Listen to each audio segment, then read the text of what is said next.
There have only been a few instances where a horror film has earned a nomination as Best Picture. Two of these are The Exorcist and Silence of the Lambs. But horror and comedy are often called genre films and are seldom recognized by the Academy for this fact. However, as any fan can tell you, genre films have the potential to be the most creative and culturally significant cinema to grace the screen. I mean, talk about a pop culture phenomenon taking over. This horror/comedy has taken over the entire industry. It's brought about a new era of high-class horror films to the cinema. And with a budget of just under $5 million, this film is going down as one of the best investments in cinema history. But what's the story? Chris is a 20-something African-American on his way to meet his white girlfriend's parents. While this would make anyone nervous on a normal day, the racial barrier has made him even more on edge. When he finally meets them, they appear as the most welcoming liberal family he's ever met. But as time goes on, something else is afoot. The family and their friends seem to have a strange fascination with his race that surpasses anyone's comfort zone. What follows is a desperate effort to escape as the family's true intentions are revealed. What's truly fascinating about this film is the imagery and dialogue. The way the white characters talk in this film is so well intended, but also malicious in nature. People talk about Chris more as a specimen or as an accessory. Everything about the film alludes to race and how subtle racism can be. Well, you know what I say?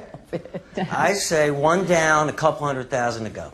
Dad. No, I don't mean to get on my high horse, but I'm telling you, I do not like the deer. I'm sick of it. They're taking over. They're like rats. They're destroying the ecosystem. I see a dead deer on the side of the road. I think to myself, that's a start. That's pretty ingenious. And some of the ways the film sets things up is just amazing. Conversations had earlier in the film come into play in spectacular ways later on.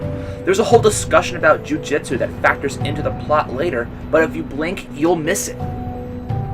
The performances in this film are extremely clever, and the subtle clues that certain characters give are so good they warrant a second viewing just to see them again.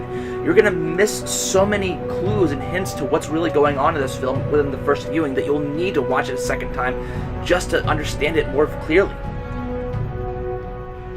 Many horror writers will describe horror as a reflection of its contemporary society, and you cannot deny that that's what's going on with Get Out.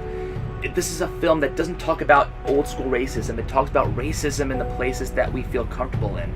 It talks about, it's asking liberals to observe themselves and see what they're doing that could be harmful to racial tension in America. Because it's not the old school redneck stereotype of racist that we see preying on black people in this film. It's the upscale, elitist liberals that you see, and that's not something that is often talked about or discussed, how even people that seem well-intentioned can have real venom behind their words.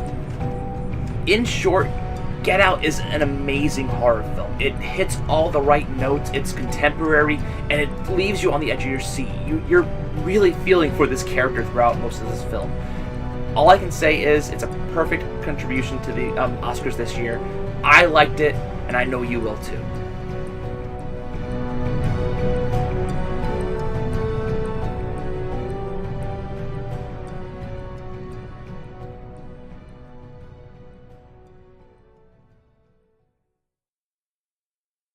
Hey guys, just wanted to say thanks for watching this video. If you liked it, we're going to be having a review of the Oscar nominees every week leading up to the Oscars. So if you liked it, please like and subscribe down below. Next week is Dunkirk. Thanks for watching, and I'll see you next week.